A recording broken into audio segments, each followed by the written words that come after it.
Okay, that was our host, Cliff Kelley, an old friend of mine over 40 years. And this is America's Heroes Group Roundtable with partner Mazon. Today is Saturday, June the 3rd, 2023. And June, as you may know, is LGBTQ Pride Month. So let's keep that in mind. Folks, my name is, I'm the co-host, Ernesto Borges, and I'm an attorney with the law firm of Borges and Wu. Our executive producer is Glenda Smith. Digital media producer is Ivan Ortega of Scouts Honor Productions. And so today our partner is Josh Protas. I hope I pronounced his name correctly. And he's Vice President of Public Policy and heads the Washington DC Office Mazon. Josh coordinates and implements Mazon's advocacy agenda to strengthen and improve the federal nutrition safety net. Now, today's discussion, Mazon's a Jewish organization response to hunger, and that's their response to hunger. So, good afternoon, Josh. How are you? Hello, can you hear me? I'm doing. Yep, I'm doing great, Ernesto. So nice to meet you, and thanks so much for having me on. Really glad to have a chance to talk about veteran food insecurity, and I think a lot of people are surprised that we have veterans who struggle with hunger, and it's an issue that hasn't gotten as much attention as it should, and certainly there's a lot more that can be done, especially on the policy front. Sure. Josh, first of all, let me ask you if I pronounced your name correctly, and did I pronounce, is it Mazon or Mazon or? So you pronounced my name correctly, Josh Protas, and the name of the organization is actually Mazon. Mazon. And Mazon is okay. Mazon is a Hebrew word. It means nourishment or sustenance. Oh, okay, great, very, very appropriate, I might add. Okay, so tell us about Mazon. What exactly do you do? I see this. You know, we need safety nets in this country, of course, and this is a Jewish organization that was formed to respond to the hunger that exists, and certainly veterans are included in that group. Definitely. Yeah. So Mazon was founded in 1985, and we're a national organization that brings the American Jewish community voice to anti-hunger policy and advocacy. And want to emphasize the policy and advocacy part of that. We know that the Emergency Food Network does critical work to help meet emergency needs, but all of the charities across the country just simply don't have the capacity to fully address an issue of the magnitude of hunger. I mean, right now, we're talking upwards of 40 million Americans struggle with food insecurity.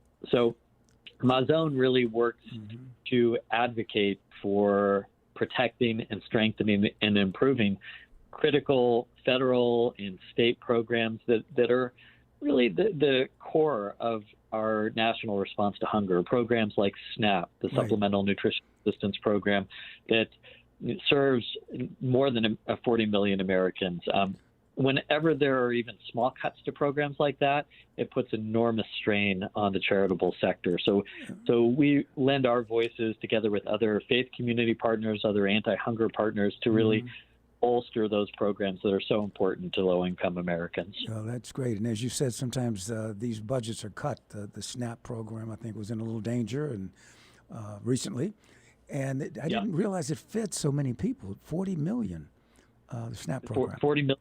And it was even more during the pandemic. And that's actually the beauty of a program like SNAP, that it works the way it was designed to. So when there's increased need, the program participation expands to help meet that need. And that's why it's so critically important, whether we have natural disasters or economic downturn or particular challenges that people face.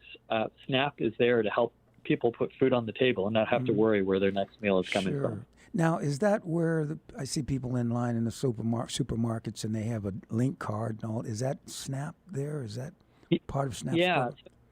Yeah, so SNAP formerly was known as food stamps, and historically they literally were stamps that you would redeem at the grocery store. Right. And what the experience was is that many people felt ashamed about redeeming their benefits because they were judged, they were stigmatized, they were embarrassed to be kind of seen in the grocery store. So the program has changed, including the name.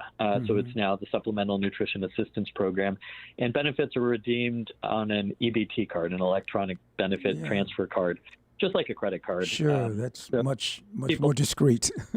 much more discreet, and it treats people with dignity, so they don't have to feel them. Yeah. Well, that's great. Now, as to our veterans, now what are some of the main issues for veterans, and what population is comprised of the veterans? I mean, are 10% of the homeless people veterans, or 5%, or how many? Yeah, do you so think? When we're talking about veterans and food insecurity, people might wonder, well, why is the Jewish response to hunger working in this space? And we started engaging around issues of military and veteran food insecurity over a decade ago. And it was really in the last Great Recession when we saw an uptick in the number of military families and veterans that were going to food banks, and started to dig into try to understand why that was. And for veterans in particular, there's an under-participation in programs like SNAP. So SNAP is a mandatory entitlement program, meaning that anybody who meets the eligibility criteria can receive those benefits. They're not taking them away from somebody else. And unfortunately for the veteran population, it's only about 1/3 of veterans who are eligible for SNAP actually participate. And so that's really concerning, because that means 2/3 of veterans who need that help are literally leaving those benefits on the table. Now, why is that? They're just not informed? They don't know that they might be eligible for it? Or why? It's a combination of factors. So there's, as you said, people who don't know about SNAP or don't understand that they may be eligible. In the veteran population in particular, there's a lot of pride and stigma. So, with military culture, people are trained to project strength, and there's unfortunately a reluctance to seek help, and a concern that they're going to be judged. And we find this in the veteran population, that there's that added level of stigma. And I think that stigmatization is even increased when we see these political debates around programs like SNAP, like we've just seen around the debt ceiling negotiations, where there's a judgment about who receives help from SNAP, and there's kind of a blaming of them. And so that makes it harder for veterans who need that help to step forward and seek it. Maybe they should set up some type of program where a veteran has a different kind of a card, a veteran's card that he could use. I remember people in line with the food stamps and so forth, and then people come in line sometimes and they try to sell you food stamps or what have you. But I think it's you don't know. You see the person in front of you and they look great, and then they pull out a debit card or one of these SNAP cards. But I think that's what can you do to address that with the veterans? What can we do? I mean, can we advertise it, promote it? Should the VA send out notices or something? What do you think? Because I get a lot of letters. I'm a veteran, of course, and a Vietnam veteran. And I get benefits, and I get letters constantly, and I think they're very much on it. They send you a lot of notifications for your your doctor's appointments and so forth. Should we send something out to the veterans, do you think, regarding that? So definitely raising awareness about the benefits that are available for veterans. Mazon's working with some veteran service organizational partners on a PSA campaign just to normalize the idea that SNAP is there to help veterans. So we're working with Combined Arms and Psych Armor Institute on that. We also developed an online training course for service providers who may work with veterans, just to make them more familiar with what food insecurity looks like for the veteran population. And the VA certainly has a role to play too, but one of the most powerful things, I think, is a peer-to-peer outreach. And there's certainly a lot more that needs to be done in terms of veteran outreach. But what seems to be most impactful is when that outreach is done by another veteran. And I think that word of mouth. Huh? Word of mouth matters. So now you are working, though, with government. First of all, let me ask you, does Mazon, you supplement? Are you you supplement and give people, how does that work, your contribution that you're making to these programs? Yeah, so we actually don't do direct service work ourselves. We are a partnership grant-making organization, so we provide support to some direct service agencies again, not supporting the work that they're doing in terms of giving out food, but we're building their capacity as advocates. So our work really is in trying to improve public policy and doing that advocacy and building coalitions of advocates to fight for improving these programs. Okay, great. So you're working with government players and the VA. Now, what can Congress do? I mean, are there laws that they should pass, or and what about the nonprofit area? You've mentioned some of that, and some of the organizations that are eleemosynary or what have you that are helping with this problem. But military families, what do you think that military people suffer a bit more, or you say they're a bit more reluctant to take advantage of some of the things they have? Do they need mental care, do you think, or some kind of, are they a special group? Are there certain things that are particular about veterans as opposed to other, hungry people or homeless people? I think that there are. So to the first part of your question, I think Mazon's approach is really about centering government responsibility. And certainly when we're talking about the veteran population, people who we've asked to make great sacrifices to our country, it really is the responsibility of the government to take care of them and to fulfill our collective responsibility. So in terms of legislation before Congress, there are some bills now that would help improve access to programs like SNAP for veterans. Congresswoman Johanna Hayes from Connecticut has introduced a bill that would change the VA disability rating that would be treated, that would qualify for an individual to be treated as disabled under SNAP law. So that would make it easier for disabled veterans. During the course of the pandemic, we saw some flexibilities that the VA had in programs that serve homeless veterans, and unfortunately those have expired recently. But we saw how impactful they were to be able to purchase food and to provide transportation. And those authorities have now been allowed to lapse. And so restoring those would be a critical way to provide supports for homeless veterans in particular.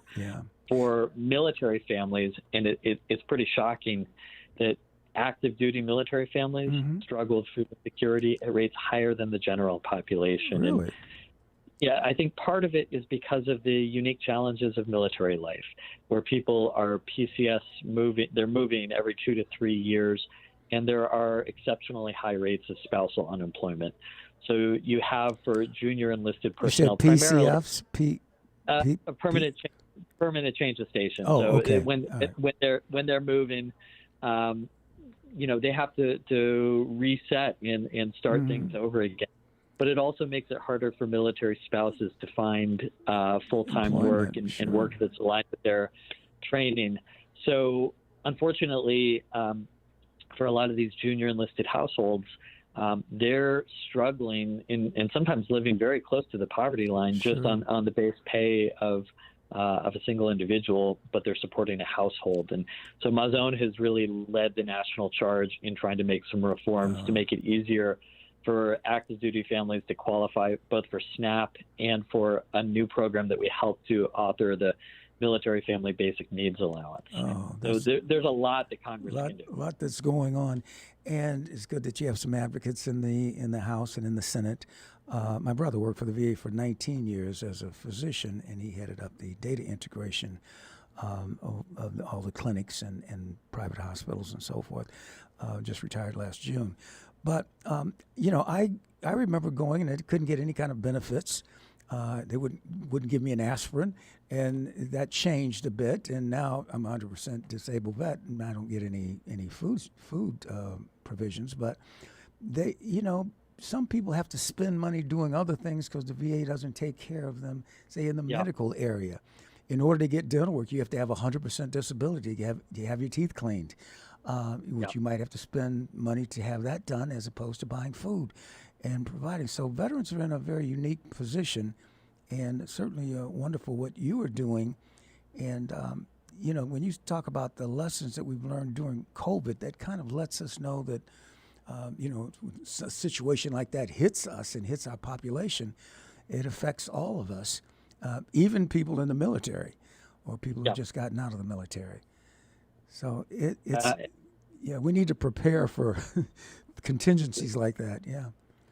We do. And as you noted, there are a lot of veterans, the majority of veterans, who do not receive care or services through the VA system. So it's important that we don't let them fall through the cracks. And I will say that the VA has really stepped up its efforts in terms of outreach and service provision. There's a new office of veteran food security nationally at the VA, so that's a huge step forward. And the VA is not in this alone. So there are other agencies, whether it's the U.S. Department of Agriculture that administers SNAP, or it's HUD that deals with housing vouchers.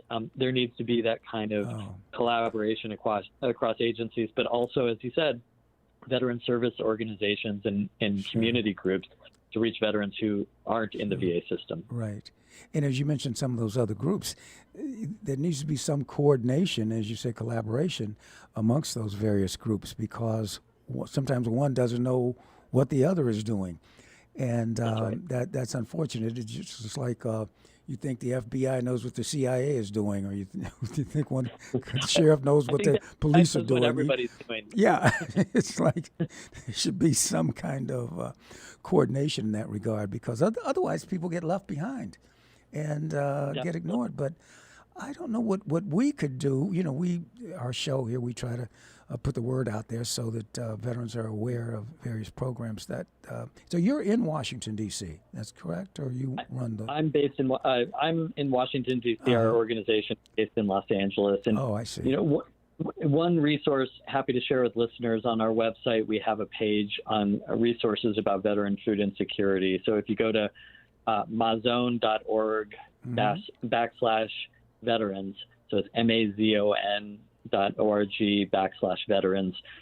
We've got a landing page with information, including links to how you can find food resources in your community, whether that's the state or county SNAP office, really? Or it's finding food pantries in your community. I think the biggest thing we can do is really help raise awareness about the resources that are out there for veterans, and to normalize the idea that a veteran doesn't have to feel ashamed if they need a little extra help. And in fact, it's better that they get that help and that they can meet their nutritional needs, because in the long run, that's going to help ensure better health and better long-term outcomes. So we want to make sure that people get the food they need. That's just a basic human right. And there's no reason anybody, and especially veterans, should go hungry. Yeah. And it makes for a happier soldier. Or Marine or Air Force, what have you. Yeah. But because it's tough. I don't know how much these junior NCOs or PFC is making, but it has to be tough. You could be living on base, and your wife doesn't. What's she going to do? Be a cashier or here or there, and you move around. It's hard getting a good job, and there should be consideration for all that. It's tough out here. People think that. Veterans are okay because they live on an Army base, or they can go to the PX or whatever. But they want to do more than that, and it's tough. Maybe they should have, as to food, it seems as if they should consolidate something. Maybe there should be some legislation to consolidate this, so that you don't have to go here and there and various organizations to get food stamps or SNAP or whatever. Right. Yeah. Yeah. Well, and want to give a shout out. I know you're Chicago-based, so Senator Tammy Duckworth has just been a great champion on this issue. And which senator? Senator Duckworth. Oh, Duckworth. Tammy Duckworth. Oh, yeah. Well, she's a great veteran, that's for sure. And we worked with her to help to craft the proposal for the military family basic needs allowance. And in some ways, that really is kind of a central point where service members who are low income can get some extra boost to their income to help meet their basic needs. Yeah, great. Well, it's good to know that there are people on the case, and thank you so much. We have 1 minute left. Okay, I understand. Well, we want to thank you very much, and Mazon. And, if you need to go on that website, again, it's Mazon, MAZONE.org/veterans, right? And you get a lot of information there. MAZON, no E at the end. No so E at the end. MAZON. Okay. I wrote that because I pronounced it that way, but MAZON.org. Okay, well, Josh, this is Josh Protas, and he is with the Jewish organization, Mazon, and he's the Vice President of Public Affairs out in Washington, D.C. Thank you so much for, being on our show today. Appreciate it. Folks, thank you, Ernesto. Thank you for your service. Right. Appreciate it. Thank you. Thank you for your service. Stay tuned, folks, for America's Heroes Group. We'll be right back. Don't change the station.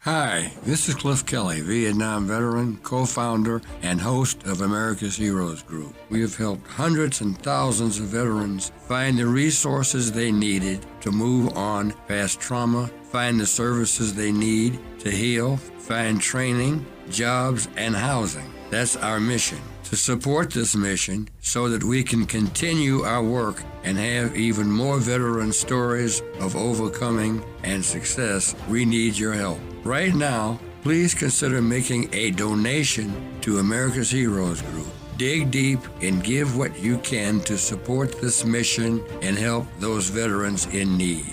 You can donate through Chase Bank's Zelle app by adding America's Heroes Group as a recipient with our phone number 312-804-5831. You can donate through PayPal on our website, americashg.org. From the home page, go to donations, or you can go straight to www.americashg.org/donations. And finally, you can send a check to America's Heroes Group, Inc., 155 North Quaker Drive, Suite 4250, Chicago, Illinois, 60606.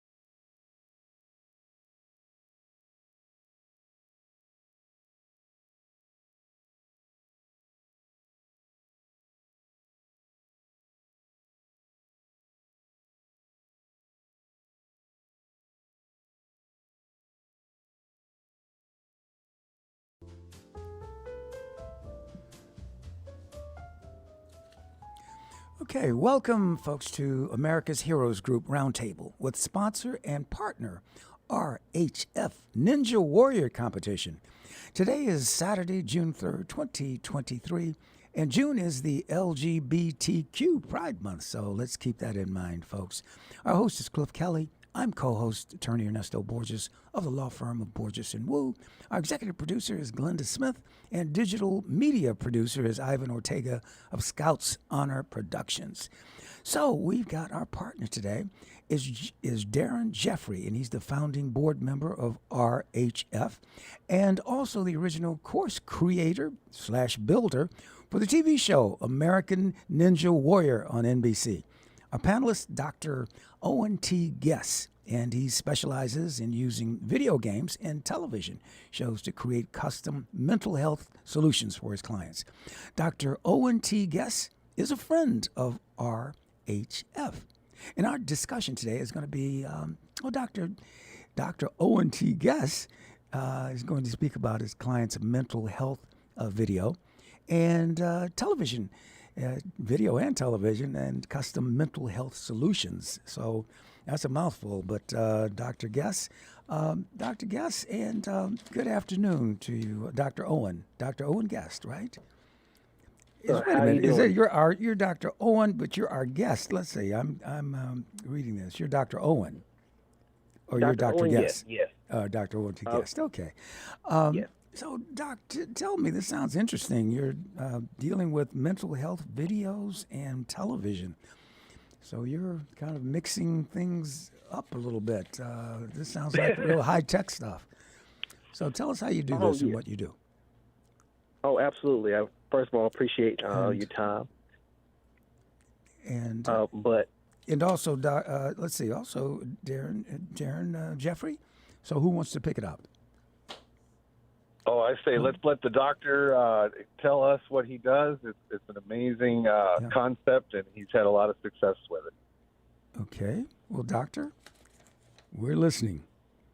yes, what I do is I use television shows that are either nostalgic or your old shows like Family Matters, those type of things, or lately being able to use shows like The Last of Us that's popular to be able to help families, military veterans, active service members of learning how to deal with PTSD, transition, anxiety, bringing families back together, and then also kind of wanting to incorporate the physical aspect of things. That's where Darren Jeffrey comes in and helping with that to be able to get people physically involved, families more so physically involved together, because that's how we grow together, both mentally and physically.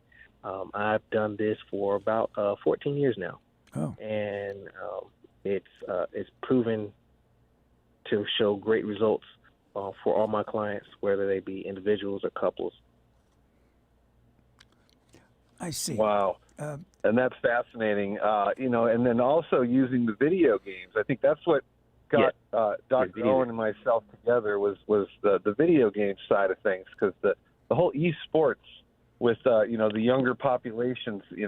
Right now I hear statistics coming out of the military at large. Over 85% of the enlisted force are gamers.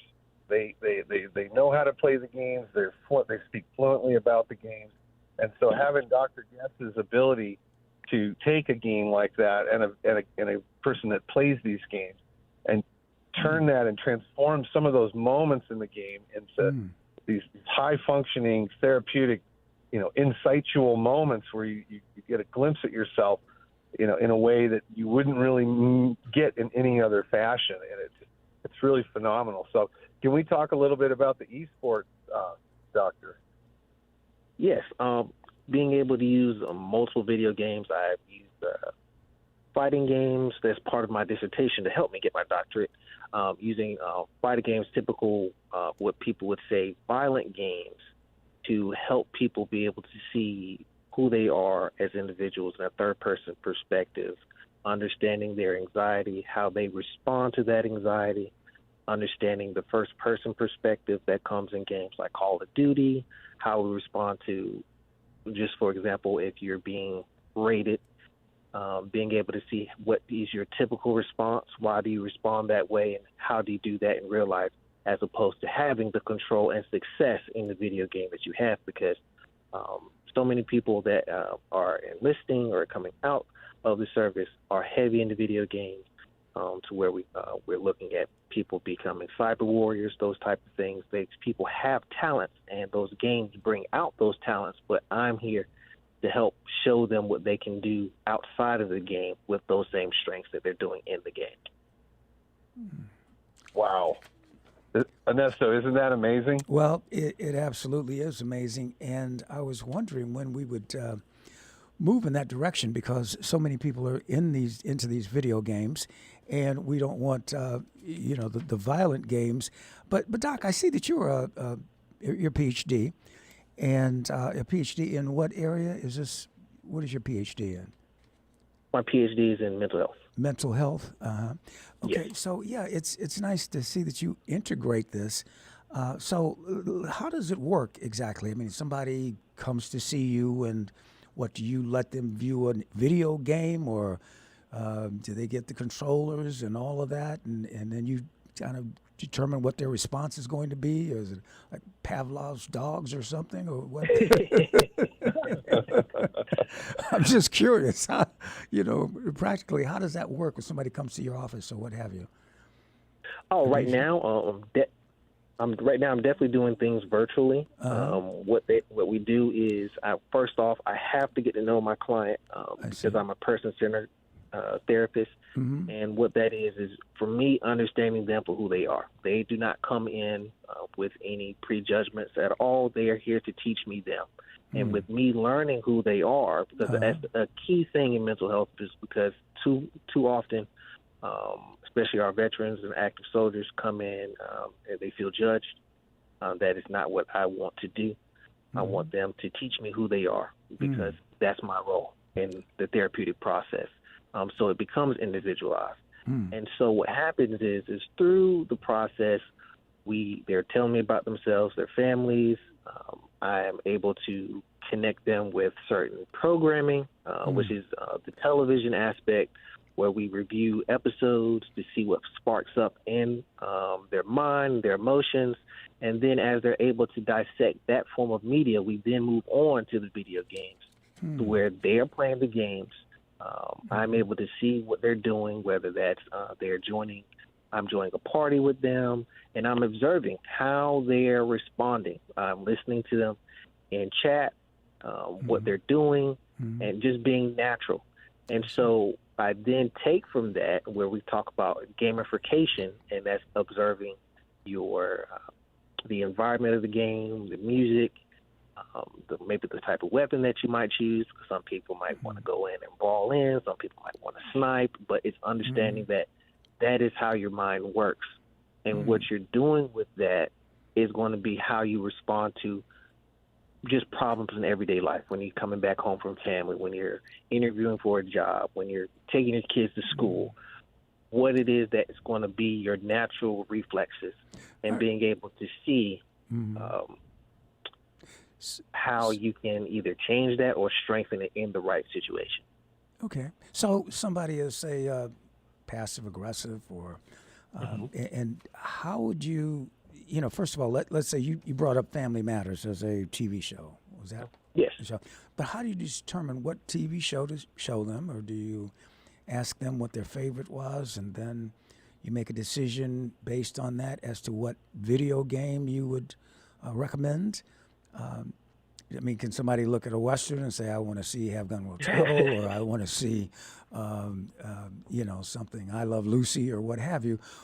How do you decide which TV shows, and then how does that correlate to the video game? And then let's say somebody wants to do some sniper.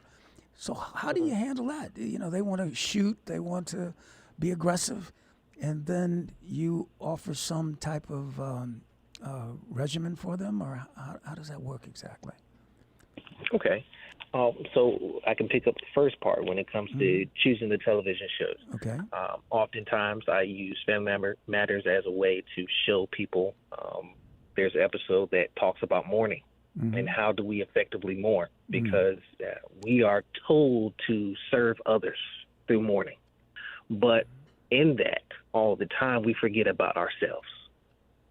We don't see what is our responsibility, what is not our responsibility, and being able to live and cope with that.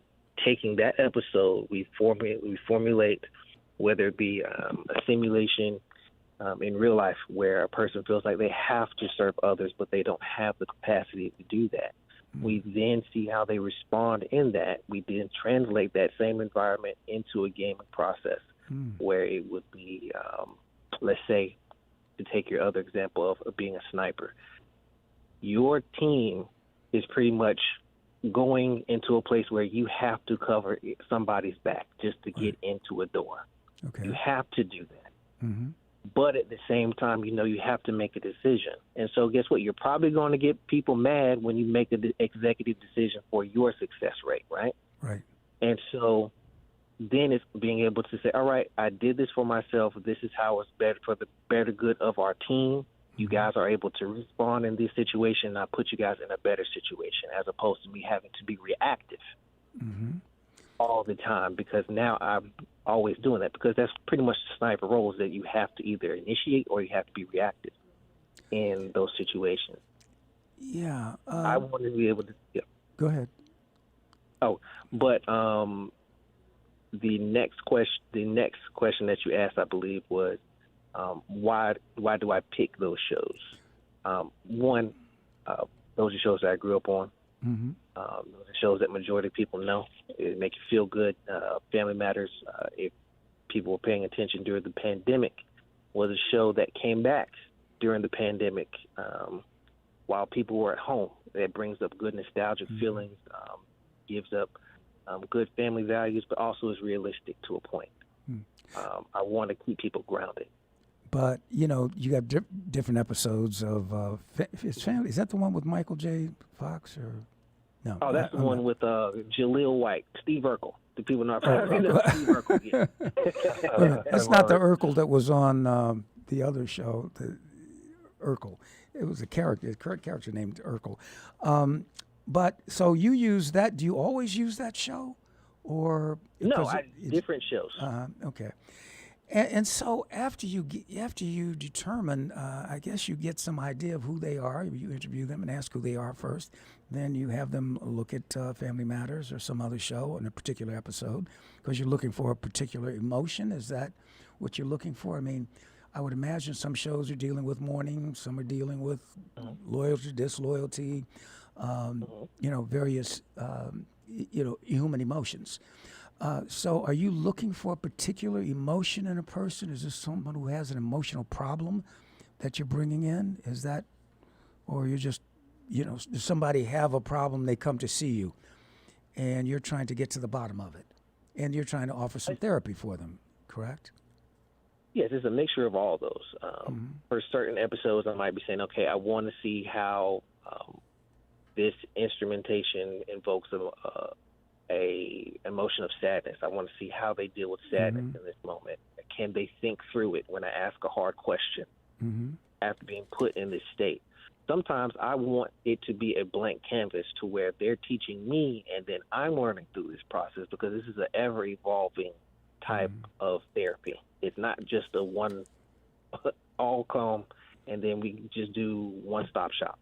Sure. You know, it is going to be, it's always tailored to that individual. And it doesn't have to be Family Matters. It could be a show that they might like, or intentionally, what I've been using with some veterans now, more recently was the show Last of Us, and that is learning how to survive. I want to know how they react to survival, what that looks like, how they react to mourning, intense situations,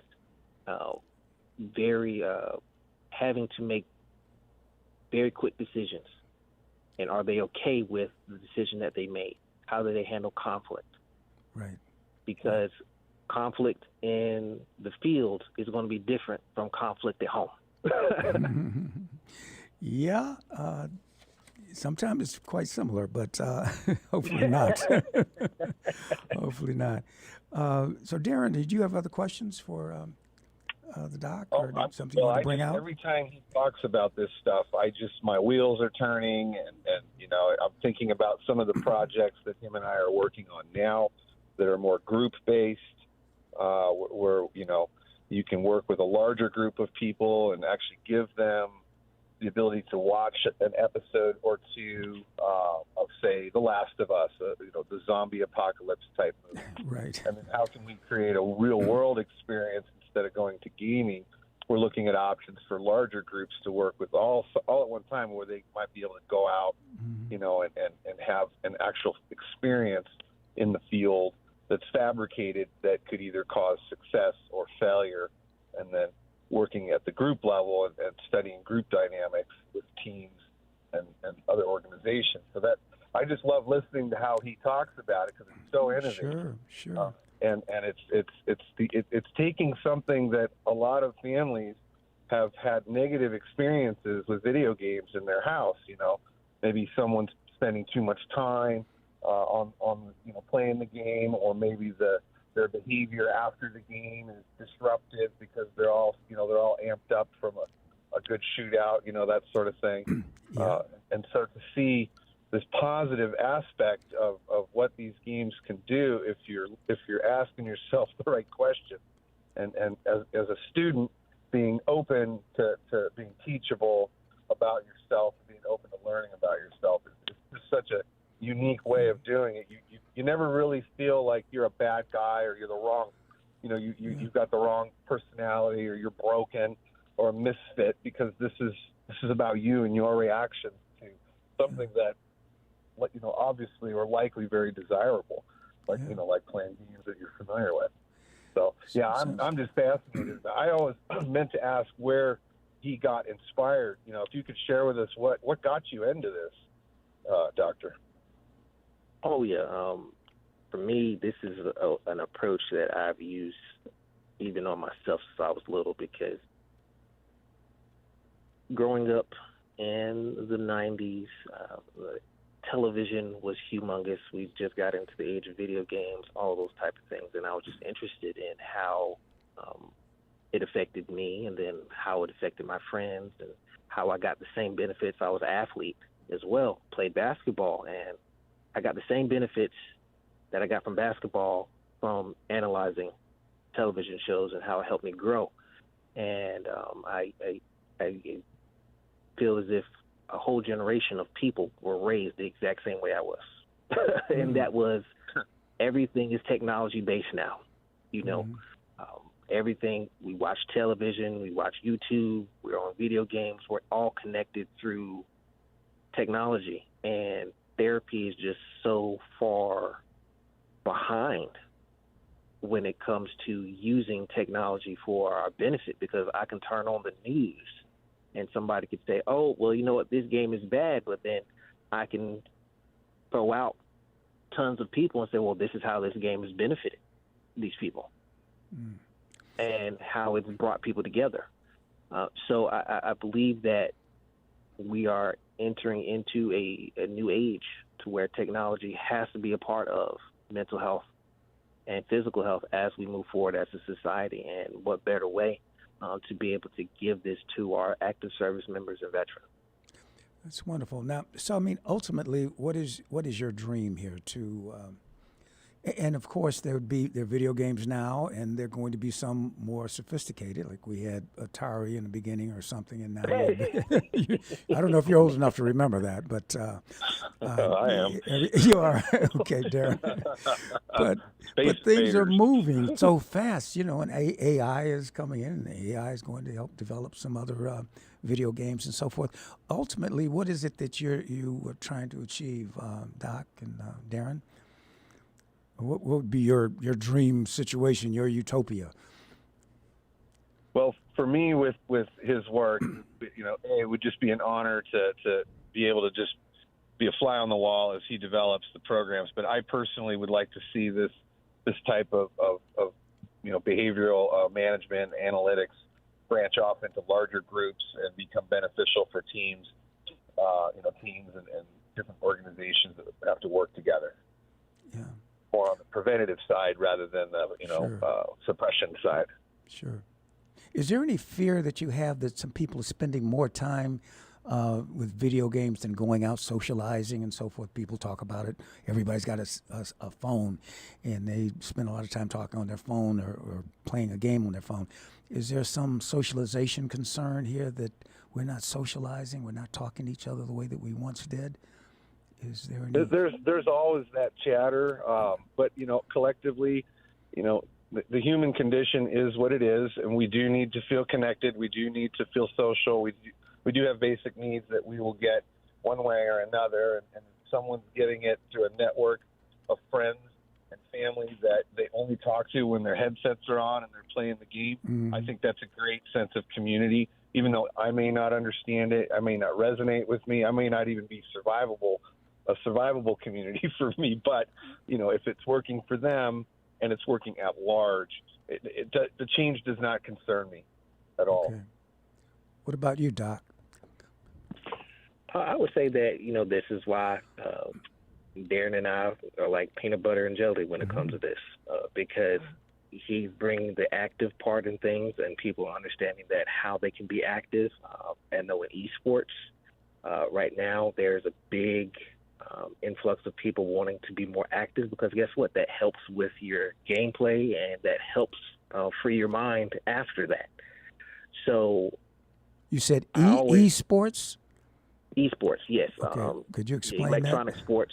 Okay. It's electronic sports where people play competitively. It's the same way as if you had a basketball team or baseball team, football team. People do this with video games. Oh, okay. And so I educate people all the time when it comes to get out and be active, because if you want to be with anything, we know this with anything, if we want to be the best in our job, guess what? Our body has to keep up. Sure, our body has to keep up, and we have to be able to socialize. Yeah. So that is always, and that is also a big thing when it comes to a lot of diagnoses, is that you would go to a doctor, you would go to a psychiatrist, a therapist, they're going to ask you, how active are you? Mm-hmm. You have to be active and you have to be social to be able to help with a lot of these things. And that's what, again, taking the strength of being on a headset and then being able to translate that and put you in environments of like-minded people will help. And so that piggybacks on with Darren of being able to have large groups, being able to work with companies, being able to work with a lot of media to be able to spread this message and be able to train a lot of people in this area. You brought up basketball and also playing on your video games. And, basketball, sports, that competition that you have, that socialization, you give and take in basketball, you learn how to compete and how to be the best. So you think so there's an analogy or there's some correlation there between that and you can develop that competitive spirit with a video game. Absolutely. Yeah. You're not going to get the exercise that you would in a basketball game, but that mental, like take a Michael Jordan, who's so mentally tough. You think you can develop that kind of toughness also with a video game or other qualities or characteristics or what have you? You think, absolutely. Yeah. Absolutely. It's interesting. Yeah, it's very interesting. I kind of missed out on much of that, but that's the wave of the future, though, I imagine, because we're in this electronic age, and AI they say that's just going to revolutionize things even more. So you're at the forefront there, Doc, and I hope that you continue with. Now, where you're working out of where? Are you in what area are you? Darren, it looks as if you have a boat. You're at some kind of, is there a yacht? Is that your big 500-foot yacht behind you? Oh, no, that's a fishing boat that sank about an hour after the photo was taken. Mm-hmm. And that's up in Alaska. Okay. All right. And I'm in Arizona. Oh, you're in Arizona. Okay, not a lot of water. Yeah, Dr. Owen Guess is in North Carolina. Oh, okay, very good. Yeah, and he just works remotely. He the clients, you don't have to be anywhere near his office to get involved with what he's doing. And I also encourage anyone that's listening, to get in touch with Dr. Owen Guess and dig into this, because I would love to see his practice expand into other areas. And I know that he's capable of teaching the teacher, not only just working directly with the students, but, and the clients. So, yeah. It sounds like a course you could have taken medical school or college or something. Yeah. So we're about to end the show. Any closing comments that either of you would like to make? I would say it's just an honor to be on with you. Huh? Okay. Absolutely. Well, we want to thank you for joining us here on America's Heroes Group, and probably we would ask you to come back and see how things have progressed. But that's an exciting area. So thank you so much for joining us, and good luck with your ninja competition there, Darren. I've seen it a couple of times. Thank you. And thank you, Doc. Thanks for joining us. And stay tuned, folks, for America's Heroes Group. Thank you. Thank you again. Thank you. Okay. We'll be right back, folks. That's America's Heroes Group, and we will be back in a few minutes. And just stay tuned right here on WVON, America's Heroes Group.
Hi, this is Cliff Kelley, Vietnam veteran, co-founder, and host of America's Heroes Group. We have helped hundreds and thousands of veterans find the resources they needed to move on past trauma, find the services they need to heal, find training, jobs, and housing. That's our mission. To support this mission so that we can continue our work and have even more veteran stories of overcoming and success, we need your help. Right now, please consider making a donation to America's Heroes Group.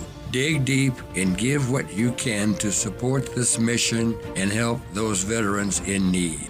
You can donate through Chase Bank's Zelle app by adding America's Heroes Group as a recipient with our phone number 312-804-5831. You can donate through PayPal on our website, americashg.org. From the home page, go to donations, or you can go straight to www.americashg.org/donations. And finally, you can send a check to America's Heroes Group, Inc., 155 North Quaker Drive, Suite 4250, Chicago, Illinois, 60606.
Okay, this is America's Heroes Group Roundtable. We are globally connected. Military families matter with partner family caregiver Keisha L. Jackson. Today is Saturday, June the 3rd, 2023, and this June is always LGBTQ month, Pride Month. So keep that in mind, folks.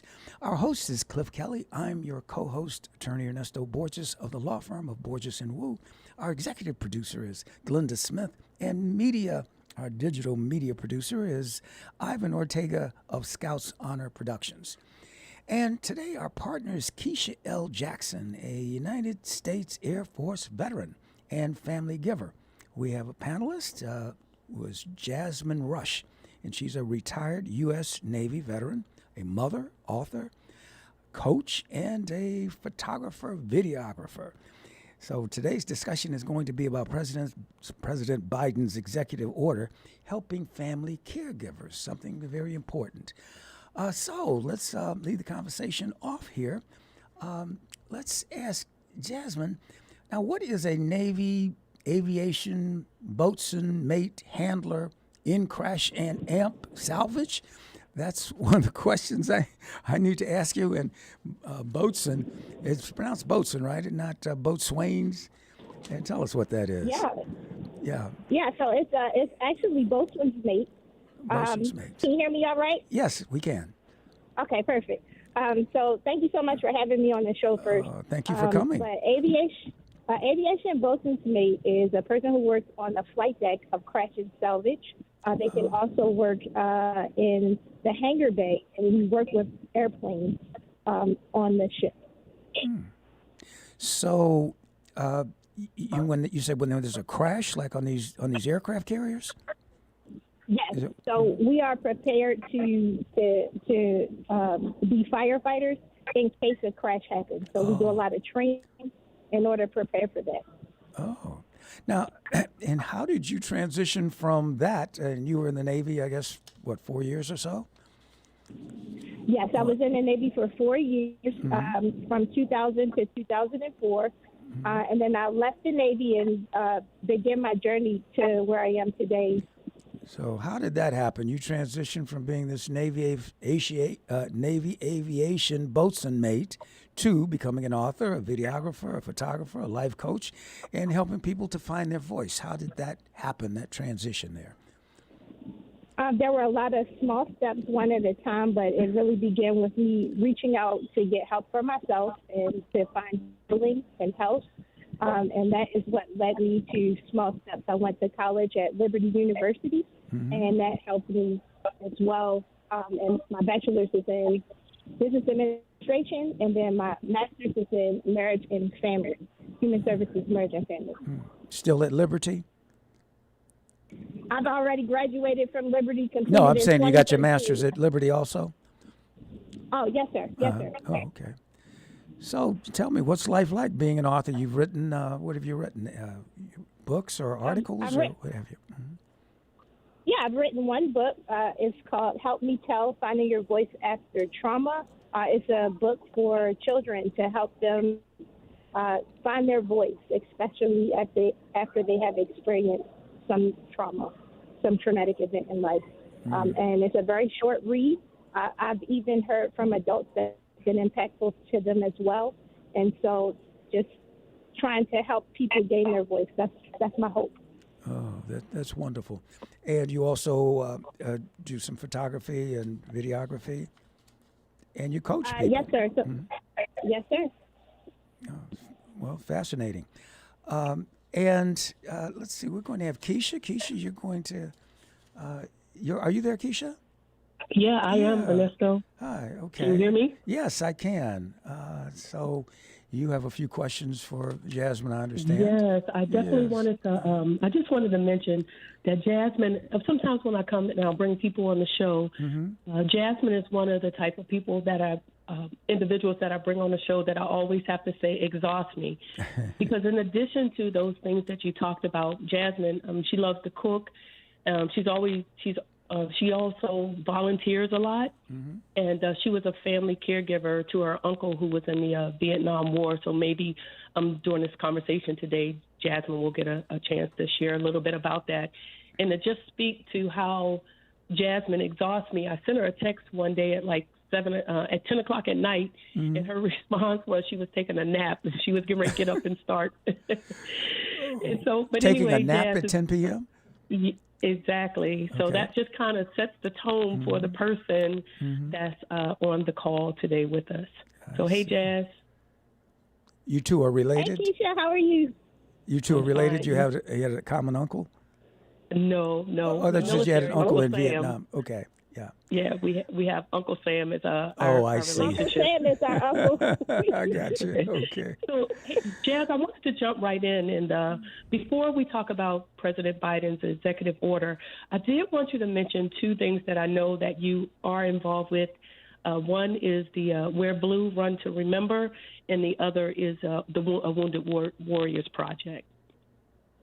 Yeah, so Wear Blue Run to Remember is a great organization. It exists to remember the service and the sacrifice of the fallen and the Yellow Ribbon families. And they host runs weekly on Saturdays in various parts throughout our nation.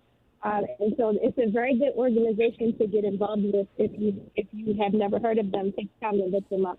And then the Wounded Warrior Project is an organization for our veterans post 9/11. And they do amazing work here throughout the nation with our veterans, helping them to recover. So I've participated in many of both of these organizations' events, and they are great organizations to go be a part of.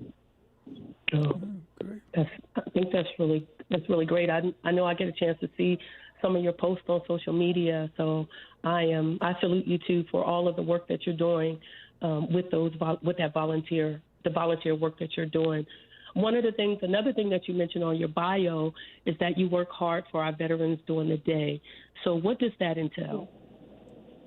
Yeah, so thank you for asking. During the day, I work for the Veterans Benefits Administration and the Education Department. My talk today won't be coming from an authority in that space, but I work all day helping veterans to change their economic impact. And so that's the work that I currently do. Right. So let's dive right in. Talking about President Biden's executive order for caregivers, and what can you tell us about it? What should we know about this? I think from the perspective of a caregiver, it is such an important executive order to have. As I was caring for my uncle, it was so important that we had resources and tools available. There weren't as many as President Biden is challenging the department to get together, but it is something that is needed for caregivers. Caregivers need support in so many ways. Some of them are not even compensated, not in a meaningful way, and some of them taking on a loved one like an uncle. It requires a lot of work and a lot of drain on their mental health. So having President Biden's executive order is so critical for us all. Yeah, I know the executive order was only signed not even 2 months ago. And so a lot of times when things are being put in place, it's hard to kind of execute them right away. This was signed, I think, on April the 18th. And one of the reasons was to expand access to affordable, high-quality care and provide support for our care workers and our family caregivers. I often say that there is a report that went out and said that there are over 53 million family caregivers that are out there, and over 5.5 million veteran family caregivers that are caring for family members of those in the military, those active, and veterans. So this is definitely a great initiative, and a lot is being done to make this come together for a lot of people. What else can you tell us about this?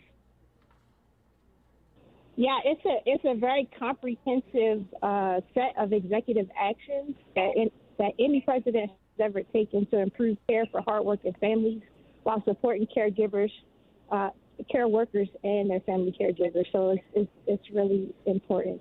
I think the impact that it's going to have on our caregivers is going to be amazing. Yeah, I know it's a part of this was helping people with disabilities. You mentioned the family caregivers. It's also about long-term care workers, early education, and veteran and aging advocates. So this has been a long time coming. I know there are a lot of other organizations outside of the federal agencies that are a part of this, but are there any of the federal agencies that you can mention that are a part of this or doing work to support this executive order? Oh, yeah. So the other agencies are OPM and Department of Defense and Health and Human Services that are going to be supporting our president's mission to help family caregivers and our veterans and service members. So that's going to be great. And the stuff that they're going to be doing in terms of care when it comes to low-income households for children under the age of 5, or dementia care, short-term help, and family caregiving breaks, which are something that family caregivers definitely need. Yeah, one of the things that I wanted to add, I do a lot of volunteer work myself, and I know that mentioned some of the other non-federal agencies, but organizations that are out there that are kind of teaming and partnering with this. One of them is the National Alliance for Caregiving. I know they have the Act on Raise campaign, and with that campaign, what they're doing is trying to keep visibility up for this national strategy. It includes respite care, and that is so important for family caregivers. I always talk about the importance of family caregivers getting rest. Even with the programs that they have for respite care, I know often family caregivers don't get an opportunity to provide respite, to get respite. Is there anything in particular when you were caring for your uncle that you would like to share? Yeah, so I will say that the process for getting him set up for caregiving services, like, for instance, in-home care, right? We had to go through his primary care manager at the VA in D.C. and then get him set up for 16 hours per week. And then we had to contact the organization that would provide those services. That was tough. It was tough because I work full time and also helping to kind of get him set up in a new space, because my grandmother was his primary caretaker initially and she passed away. And so he definitely needed assistance and help. And sometimes that he doesn't have his own family. So being able to step in and help provide services for him and get into the VA and make sure he had what he needed was the things that I did, and it weighed heavy to make sure that he was taken care of and still is being taken care of today by the VA and the work that they do with the various partners that they have for caregiving. Yeah, I mentioned the National Alliance for Caregiving.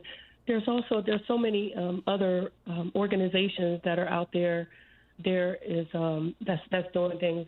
AARP, I know they put out the CARE Act several years ago to help identify family members for hospitals to help identify family members when patients are being processed into the hospital, so that caregiver can be a part of that whole process, and also to notify that family member when before they're being discharged and put a plan in place to help them, and also offer assistance, have the hospital to provide assistance for training. There's another program is the Elizabeth Dole organization. Elizabeth Dole does a lot. She's also helping out with this executive order that President Biden has. There's the Care Across Generations, and they're helping to make sure that Medicaid isn't cut. So these are just some of the initiatives that are going on with President Biden's executive order. I know there's also I definitely wanted to mention this former First Lady Rosalind Carter because she said something that's so relevant to what's going on. First Lady Rosalind Carter said there are 4 kinds of people in the world: those who have been caregivers, those who are currently caregivers, those who will be caregivers, and those who need caregivers. And I thought about that relating to this executive order and helping about putting things in place at home, because recently she's been diagnosed with dementia, and former President Jimmy Carter is receiving care for hospice at home.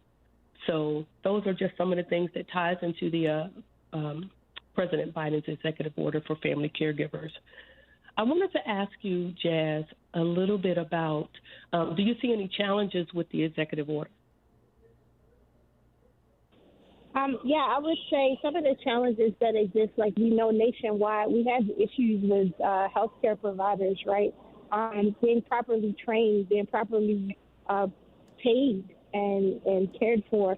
And so it's important that if we're going to take care of the aging generation or anyone who's in need of care, that we have people who are properly trained up and have the right skill set.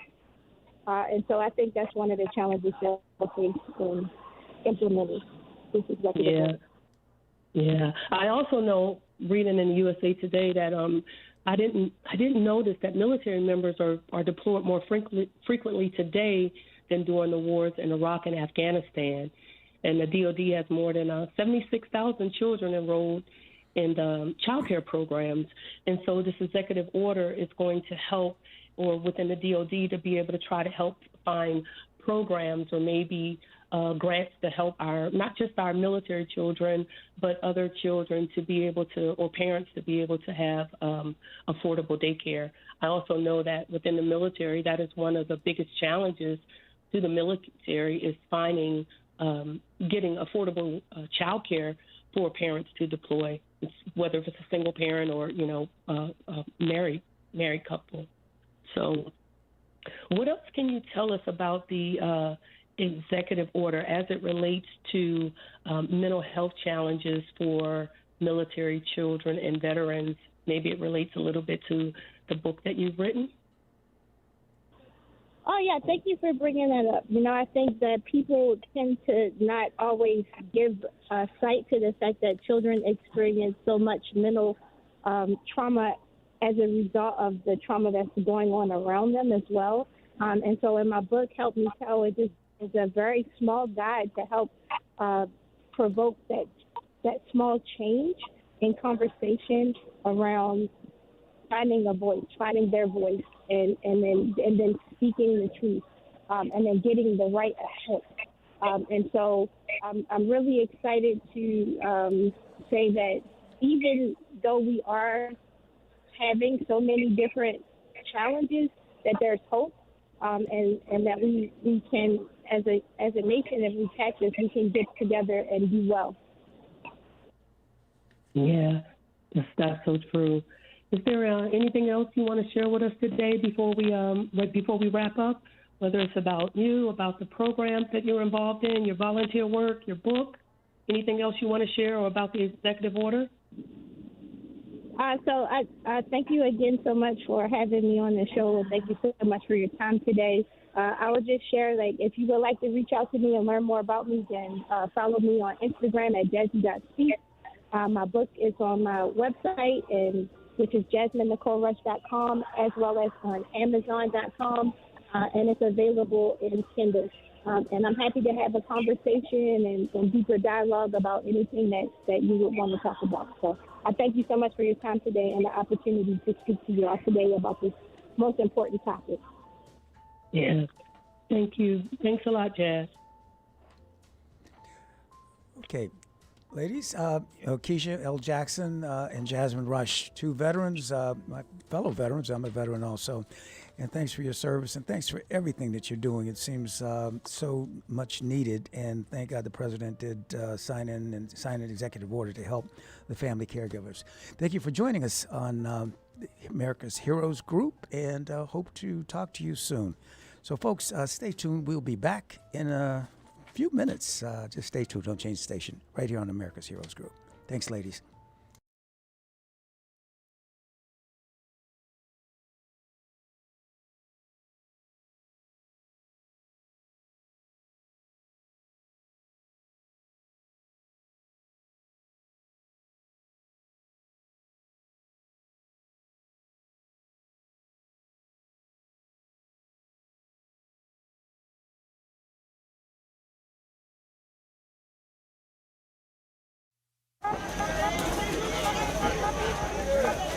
We have in our chase bags, we have a care package of hygiene, we have shaving equipment, we have razors, and for the women we have the same personal hygiene items for them as well. And we want to say thank you for their service. This is Chase Bank. Thank you very much. People in the neighborhood, free haircuts, and service and food. Look good.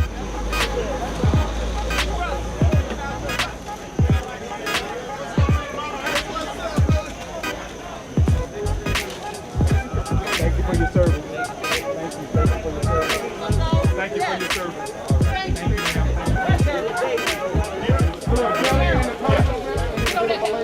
Okay. On behalf of Cliff Kelley, America's Heroes Group, we sincerely thank Chase Bank for coming where it matters to help homeless veterans have a hot meal today and a care package. We are sincerely grateful for this partnership.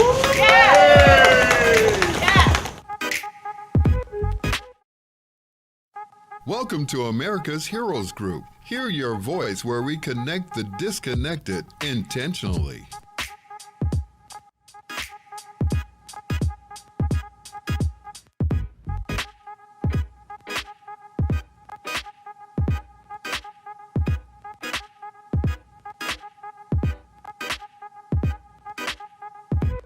Who is Cliff Kelley, the governor of talk radio, the icon of radio throughout the world.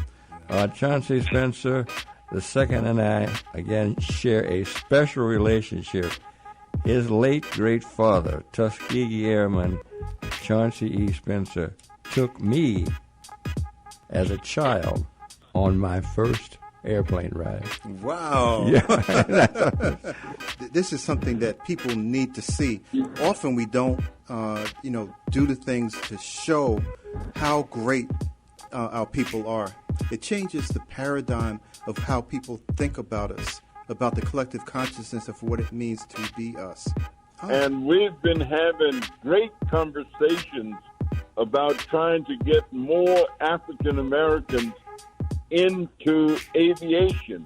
And we got a bill that we're trying to get passed that would allow the Pell Grant to be used to help finance aviation education. This is where I started with this entire conversation by saying, if it were not for America's Heroes Group, I would have given up. So I want to get all my accolades out the way on behalf of America's Heroes Group.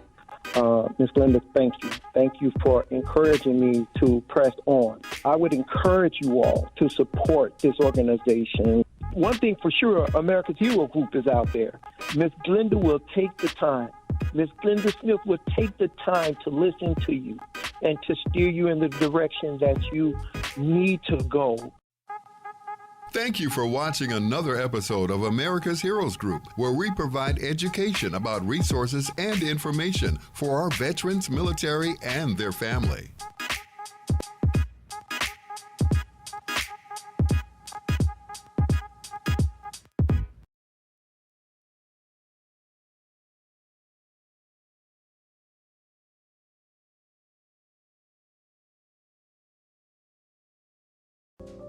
Okay, welcome to America's Heroes Group Roundtable, Mental Health Matters, with partner NAMI Contra.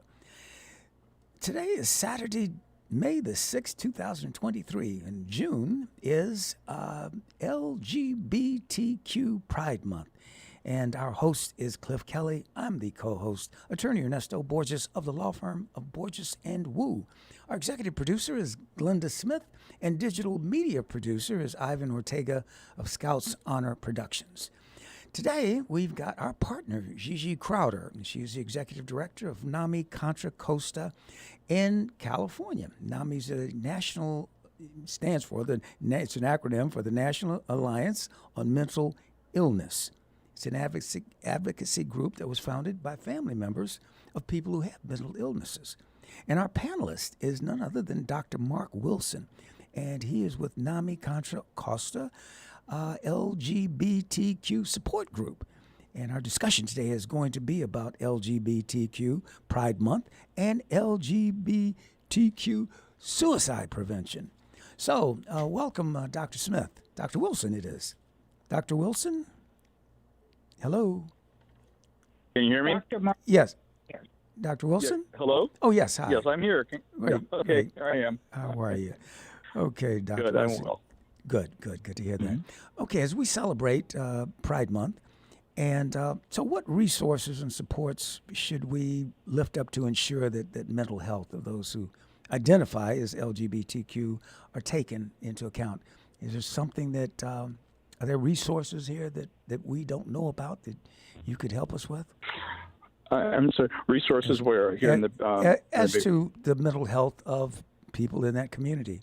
Yeah. I would say one of the greatest resources of LGBTQ health are the LGBTQ centers. For example, here in California, the Bay Area, we have the Pacific Center for Human Growth,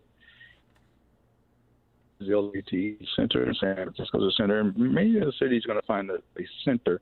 And what's happening at those centers now, they used to be gathering places maybe for the LGBTQ community in the early days where, so it had social gatherings. But they're licensed therapists there now that particularly can focus up on sexuality, sexual orientation, and gender identity. That's one place of support. The other place of support are the institutions that are helping with LGBTQ or queer youth and queer youth programs. Groups like the Trevor Project that has I think that's probably about the best website with a lot of educational materials. You want to give us that website? Yeah, the Trevor, the Trevor Project. It's got just lots of education materials. It's online. It's a website with videos and things. I say another way that's supported is just treating an LGBTQ person well. Being human. I think. Sure. Mental illness has to do with the way we treat each other in communities often, and the golden rule, right? Right. Yeah. Now, Gigi Crowder, you're executive director. Are you on the line? Yes, I am. Yes. Okay. So I'll let you bring out some of the things that we need to know and ask the doctor about some of the questions regarding depression and other areas that seem to be, bothering or that are affecting that community, and not as if we all don't suffer from some type of depression or anxiety disorders, but is there anything particular to the LGBTQ community? Well, at NAMI, Contra, Costa, and across our affiliates across the nation, we recognize that a lot of times the services are not catered to the individual. So leaving an important part of how a person's identified out of the conversation has been very harmful. So we use the first do no harm approach, and there were statewide studies in California of how we could reduce the disparities that are experienced by the LGBT community members. So when we got an opportunity in Contra Costa County at NAMI, we wanted to have an affirming, safe space because we do recognize that for individuals from those communities, there's a lot of stigma associated, as well as young people in particular with higher rates of suicide. So as Dr. Mark Wilson, who's an expert in the field in California, widely recognized, understood, and why we brought him onto our NAMI team was to facilitate the support groups, the subject matter experts, because we wanted to ensure that young people and older people have a safe place to be completely, freely who they are. And because of his background as a faith leader, that became very important for us to also recognize the spiritual practices that are embraced by that community as well. Absolutely. That is something. So spirituality, of course, is important to us all. And Doctor, could you tell us a little bit about your sick? We say Dr. Mark Wilson, and what type of doctor are you? Or you're My PhD, doctor of ministry or? Yes. Well, no, my PhD in sociology, and undergrad degrees, one from Howard University, and my BA philosophy in Harvard Divinity School and the University of Michigan. It's in sociology. Yeah. And so you cover all the bases here. That's right. Yeah. Well, it's a holistic approach. It's got to be. I see. Mind, body, spirit. And that's another thing we're working in a relationship with Gigi and NAMI, is they recognize that need for mental health also goes in the hand with spiritual health. What goes with the body, physical health. It's all tied together. Yeah. Is there a higher incidence of suicide amongst LGBTQ members as opposed to that population, as opposed to the general population? Or? Yeah, across the board, you find it all age levels. There's a higher rate, and as Gigi was saying, particularly among the youth, I think it's 60% of youth. Generally, that's kind of the right number percent of 60%. Of youth suicides has to do with questioning youth.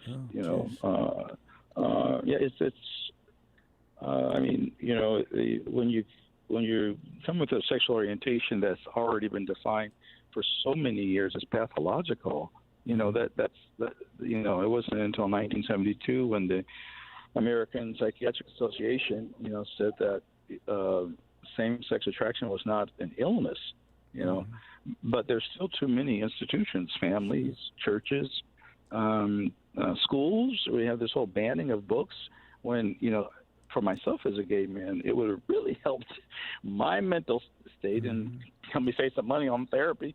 Probably if I had books and mentors that I could read about to say, hey, I am not so strange, and being black and gay, had to fight both systems. And I not to be so long-winded, but also I think we have to remember that with Pride celebrated, Pride was started because of a revolution, because people threw off the shackles at Stonewall in 1969. That was in New York, the incident in New York. And then also in San Francisco at the Black Hat. Actually, that was a year before New York's, but people were claiming their humanity because of the mental crisis, particularly on transgender.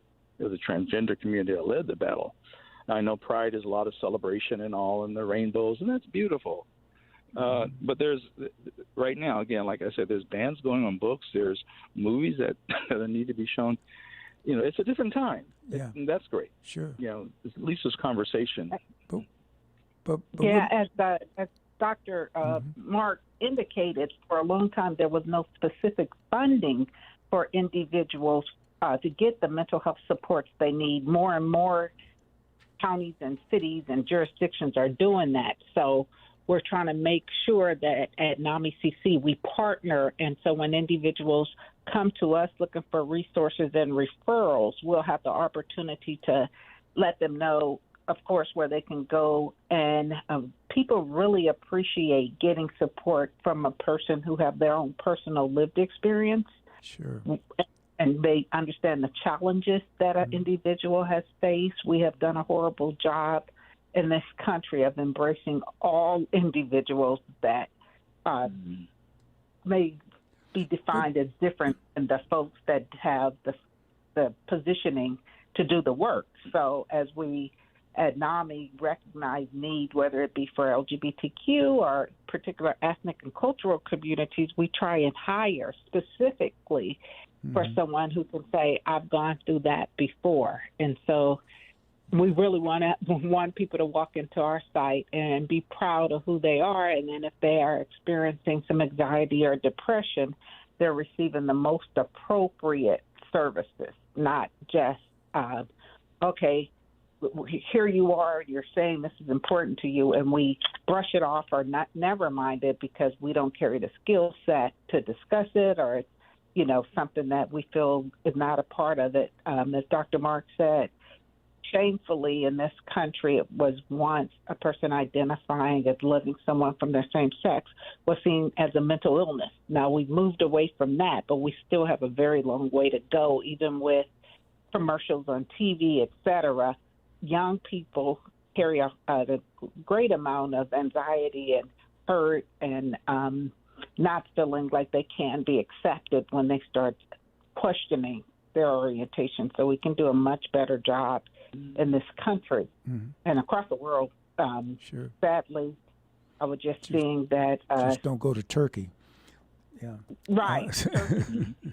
The new Contra also, they just passed some of the strictest. Was it Uganda or Nigeria? The strictest, and Uganda. You think it's getting better here in this country, though? Do you think it's obviously gotten a little bit, somewhat better because people come out of the closet and so forth and so on. So I think we're making some progress in this country. I think that's why I'm sorry, go ahead. No, you go ahead. Yeah. You're the expert. I was going to say, not without a battle and a fight. I mean, that's why I brought the Stonewall was more than just a party. It was a political protest. And it's not until that we stand up that and makes some inroads. I mean, kind of shake the very structures of it that it gets better. It has involved. There's people marching and dying and fighting. What's the policy in the military now? Do you know that? I think the policy under President Obama, it starts to shift and change, and it's not the don't ask, don't tell. There are soldiers who are serving openly gay now. I know of, so that is a big change. Yeah.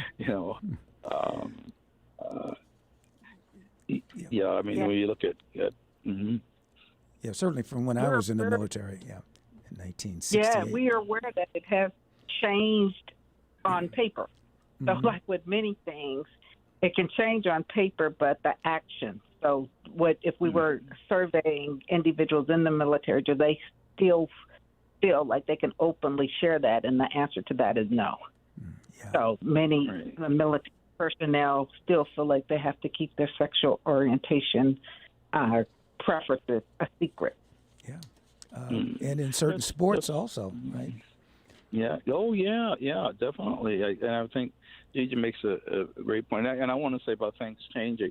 I just Gigi is an advocate for everyone in terms of mental health, and she's done such a wonderful job with getting the resources for the community with health. I mean, when she mentioned with sports, in the professional sports, I think of Esther Ola he was in the NFL in San Diego. He has a book out about his experience of being in the NFL and being a gay man who was I think, Tongan. And he said he was told after he was in the NFL, he was told by several players that, if he had been in the NFL and come out at the time he would have been killed. Yeah. That's, he would have been hurt on the field, certainly, very severely, I would think, Yeah. I don't know if he's still playing, but I remember No. He's been retired. Okay. But, in professional sports, and Gigi's so right that the laws may change on paper, but there really needs to be cultural change. The ideas, the beliefs, the values, not only in America, but also in the LGBT community, where we will internalize some of the same kind of understandings and behaviors. And I think the mental health crisis often comes to that sometimes what we do to ourselves. And what about religion? How does that, we got the various religious denominations here. And are some religions more accepting than others? I think that's probably a rhetorical question. But how is that? Don't get me started. Yeah. Yeah. Well, that's what I want you to do. You got a couple of minutes to express yourself. Right. Religion. The ones that, there are in most mainline denominations, there's some type of LGBTQ movement, welcoming and affirming or open affirming. I'm Baptist. I was part of the whole welcoming and affirming movement there. One can find churches. Probably the most open is the United Church of Christ, UCC. United Methodist has, moved in a good direction. At the same time, these denominations and their seminaries are losing a lot of support money and students. Sure. There's a big split in the United Methodist Church, many of the African churches and the Episcopal churches whenever there's a movement there. There are wonderful movements like what Bishop Flunder is doing over here in Oakland. She's just fabulous. She comes out of the Pentecostal community, Church of God in Christ, out of a Love Center where the Hawkins were, her family were, really into the Pentecostal movement in San Francisco. And her wife is Mother Shirley, who recorded "Oh Happy Day" back in the 1960s. Yeah. I remember. And and so they've started a movement here in Oakland. They have a church. They're under the United Church of Christ. The bishop has the TFAM, which is the fellowship movement, which really reaches out to a lot of the African American congregations. And I know from Bishop, she talked with me, where a lot of clergy, gospel singers, and all call her up and say, "How do you do this? Can you help me?" Because in the black church, the LGBT story is told through. It used to be told through the gospel music. Hold back the night, give me strength to fight. I'll do your will. That's a gospel song. We sing it. But do people know the story of the man who wrote it? When he talks about the doctor had given him a diagnosis that he was not going to make it, and we all knew what it was. Some of us who were in the underground, and some people say it was, but it was a prayer, hold back this night, and the struggle that's there, or the gospel song, in the midst of isolation, Lord, speak peace. A lesbian woman wrote that, that this is the way we have articulated ourselves. We've dealt with our mental health through the instruments, through the songs, through the dance, through the culture. How would you like? I mean, then countries we were to talk about various countries. That's some of the the Western European countries are more liberal in their thinking, but some religions are not as accepting. Some of the countries in Africa. As you said, you mentioned Nigeria. What would you like to see the world like? So the entire world were accepting. That would be a great thing. That's going to take some time, though, and some work.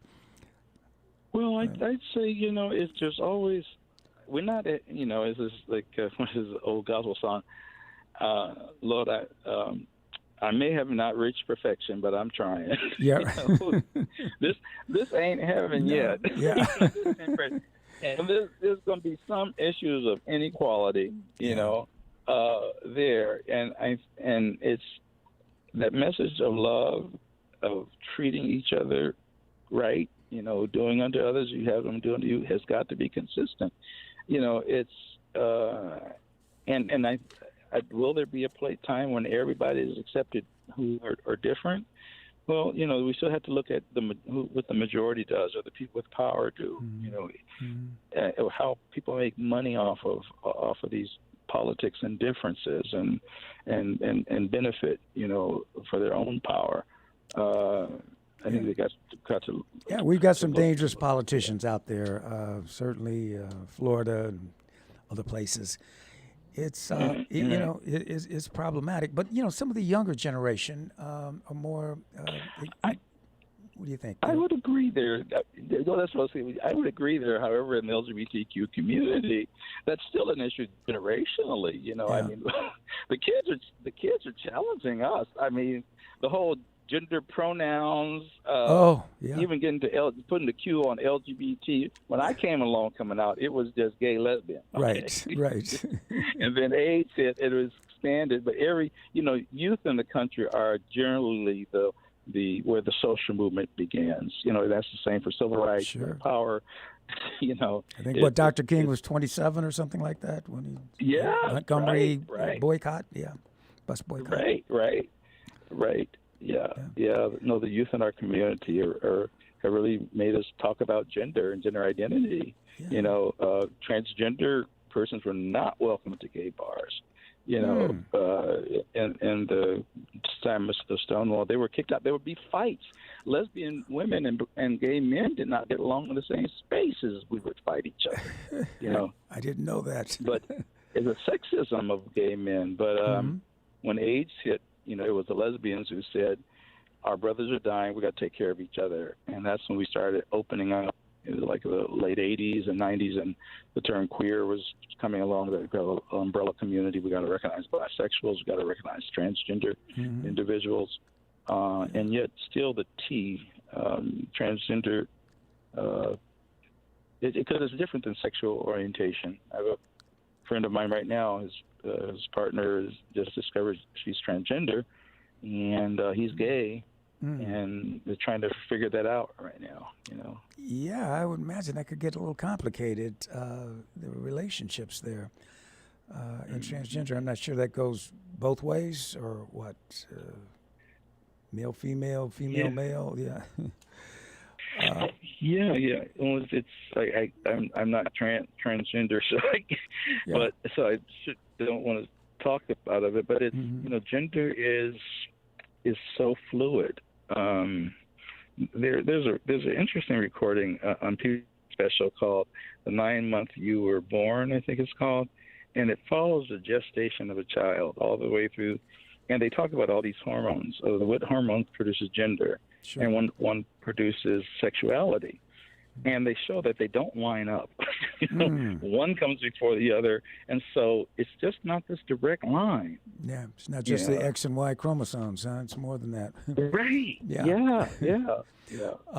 We have pretty much come to the very end of the show. Is there any last words, of wisdom or things you'd like to say? Because we've only got about a minute left.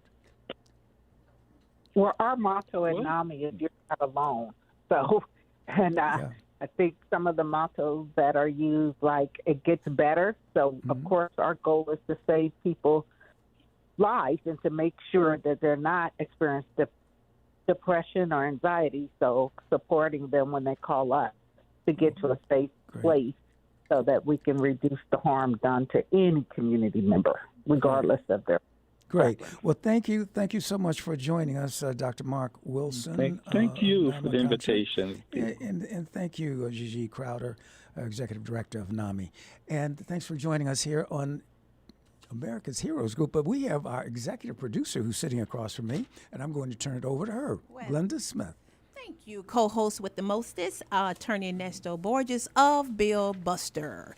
Gigi, thank you always for coming on, bringing great panelists and talking about what matters, which is mental health, because it does. So thank you so much for being a partner of America's Heroes Group. You're welcome, sweetheart.